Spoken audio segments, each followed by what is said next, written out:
പാലക്കാട് പനിയമ്പാടത്ത് വാഹനങ്ങൾക്ക് വേഗനിയന്ത്രണം ഏർപ്പെടുത്തി. അപകടത്തിന്റെ പശ്ചാത്തലത്തിൽ ജില്ലാ കളക്ടറേറ്റിൽ യോഗം ചേർന്ന ശേഷമാണ് അടിയന്തര നടപടി സ്വീകരിച്ചത്. നാളെ വിദഗ്ധ സംഘം അപകടസ്ഥലം സന്ദർശിക്കും. ശേഷം അപകടങ്ങൾ ഒഴിവാക്കാൻ ശാശ്വത നടപടി സ്വീകരിക്കുമെന്ന് മന്ത്രി കെ കൃഷ്ണൻകുട്ടി വ്യക്തമാക്കി. ഇന്നുച്ചയ്ക്ക് 2 മണിയോടെയാണ് പനയമ്പാടം വാഹനാപകടം സംബന്ധിച്ച് മന്ത്രി കെ കൃഷ്ണൻകുട്ടിയുടെ നേതൃത്വത്തിൽ പാലക്കാട് കളക്ടറേറ്റിൽ യോഗം ചേർന്നത്. ആദ്യം ഉദ്യോഗസ്ഥ തല യോഗവും ശേഷം നാട്ടുകാരുമായുമുള്ള യോഗവും നടന്നു. ഇനി പ്രദേശത്ത് അപകടം ഉണ്ടാവാതിരിക്കാൻ നടപടികൾ സ്വീകരിക്കുമെന്നും ആദ്യഘട്ടമെന്നോണം വാഹനങ്ങൾക്ക് വേഗത നിയന്ത്രണം ഏർപ്പെടുത്തിയതായും മന്ത്രി പറഞ്ഞു.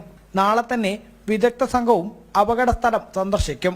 ആദ്യം ഒരു ആലോചനാ യോഗം നടന്നു. അതിനുശേഷമാണ് ജനപ്രതിനിധികളുടെ ഭാഗത്തു നിന്ന് എല്ലാ ഉദ്യോഗസ്ഥന്മാരും പ്രധാനപ്പെട്ടവരുണ്ടായിരുന്നു.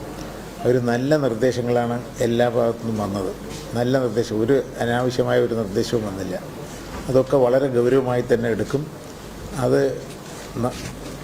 അതെടുത്ത ശേഷം ഒരു സമയബന്ധിതമായി പൂർത്തിയാക്കേണ്ട ഒരു ടൈം വെച്ചിട്ട് ഇന്ന ഒരു വർക്ക് ഷെഡ്യൂൾ തയ്യാറാക്കിയിട്ട് ഓരോ ദിവസവും ചെയ്യേണ്ട കാര്യങ്ങളൊക്കെ തന്നെ 2 ദിവസത്തിനുള്ളിൽ തന്നെ കലക്ടർ അവിടെ ഉദ്യോഗസ്ഥന്മാരുടെ ടീം ആദ്യം പോവും. അതിനുശേഷം കലക്ടറും വന്ന ശേഷം അവരൊരു തീരുമാനമെടുത്ത് നിങ്ങളെയും കൂടി അറിയിക്കും എന്തൊക്കെയാണ് തീരുമാനമെടുത്തതെന്നുള്ളത്. അവിടുത്തെ ഒരുപാട് നല്ല നിർദ്ദേശങ്ങൾ വന്നിട്ടുണ്ട്. ഇനിയൊരു മരണം ഉണ്ടാകാതിരിക്കണം, അതാണ് മനസ്സിൽ ഉദ്ദേശം. അല്ല, ആദ്യം ഇന്നിപ്പോൾ സ്പീഡ് നിയന്ത്രിക്കാൻ പോലീസ് വളരെ ശക്തമായിട്ട് നാളെ ഓരോ വർക്കും ചെയ്യാനുള്ളൊരു സമയം വേണമല്ലോ.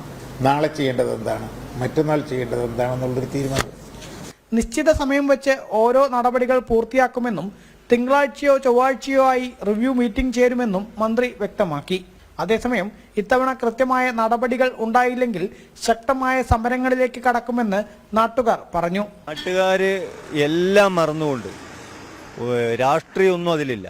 ആ നാടിൻ്റെ ഒരു പൊതുവിഷയമായി ഏറ്റെടുത്തുകൊണ്ട് ഈ വിഷയം പരിഹരിക്കുന്നത് വരെ പിന്നെ ഇതിൽ രൂക്ഷമായ സമരത്തിൻ്റെ മൂഡിലാണ് ആളുകളുള്ളത്. എന്താണ് ഇവർ ചെയ്യുക എന്നുള്ള ഒരു നിരീക്ഷണത്തിലാണ്. ഇത് വളരെ പെട്ടെന്ന് തന്നെ ഇതിന് റിസൾട്ട് ഉണ്ടായിട്ടില്ലെങ്കിൽ ഒരുപക്ഷെ നമ്മളെ കേരളം തന്നെ ശ്രദ്ധിക്കുന്ന അതിരൂക്ഷമായ ഒരു സമരമായിട്ട് ഇത് മാറും എന്നതിൽ യാതൊരു സംശയവുമില്ല. കാരണം അത്രയധികം ജീവനുകളാണ് അവിടെ പൊലിഞ്ഞിട്ടുള്ളത്. കോങ്ങാട് MLA കെ ശാന്തകുമാരി, ജില്ലാ കളക്ടർ S ചിത്ര, SP R വിശ്വനാഥ് തുടങ്ങിയവരും യോഗത്തിൽ പങ്കെടുത്തു.